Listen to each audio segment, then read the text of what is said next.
আসসালামু আলাইকুম। আমাদের সবার জীবনে কম বেশি দুঃখ আছে আসলে। যেমন আপনি একজন ধনী ব্যক্তি আছে দেখে আপনি একটা গরিবের হিসাব করতে পারেন। হুম?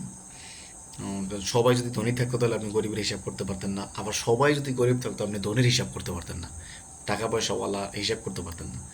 তো আপনার জীবনে আসলে দুঃখ আছে বলেই আপনার সুখের একটা হিসাব করতে পারেন, আপনার জীবনে সুখ আছে বলে আপনি একটা দুঃখের হিসাব করতে পারেন। কিন্তু সব থেকে বড় ব্যাপার কি জানেন? সব থেকে বড় হলে গিয়ে যে এই দুঃখের সময় আসলে আপনার পাশে কে আছে, এটা সব থেকে বড় বিষয়। মানে আপনার সাপোর্টার হিসেবে আপনি কে পাবেন, বা কাকে পাবেন। আপনি দেখা যায় আমাদের এদিকে সবচেয়ে বড় সমস্যা কি জানেন? যে মানুষ আসলে যখন একটা মানে দুঃখ প্রকাশ করে বা মানুষ কষ্টের ভিতরে থাকে, তখন আমাদের এই সমাজটা কালচারটা এমনভাবে হয়ে গেছে যে আপনাকে আরও বিভিন্নভাবে আঘাত দেওয়া, আপনাকে আরও দুঃখ দেয়া, আপনাকে আরও কষ্ট দেয়া, তো আপনি ওখান থেকে আপনি ওভারকাম করে উঠতে না পারেন। এটাই আসলে কি সবচেয়ে বড় সমস্যা। তো আমাদের আসলে এই জিনিসটা মাথায় রাখা দরকার।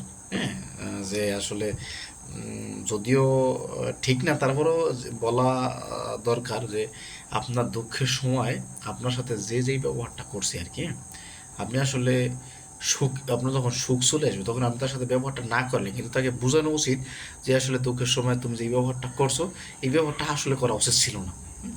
তবে মনে রাখাটা উচিত, ভুল যদি আপনি ভুলে যান তাহলে এইটা হলো কি, ওই মানে যে আপনার সাথে যে খারাপ আচরণটা বিহেভিয়ারটা করছে এটা সে কখনো অনুতপ্ত হবে না, বা কোনো দিন এই ব্যাপারটা নিয়ে সে স্বীকারও করবেন না আসলে আমার ওই সময় এই কাজটা করাটা রং ছিল বা ভুল ছিল। তো আসলেই আপনার দুঃখের সময় আসলে কে আপনার সাথে কীভাবে ব্যবহার করতেছে এটা বিশেষ করে মনে রাখা উচিত।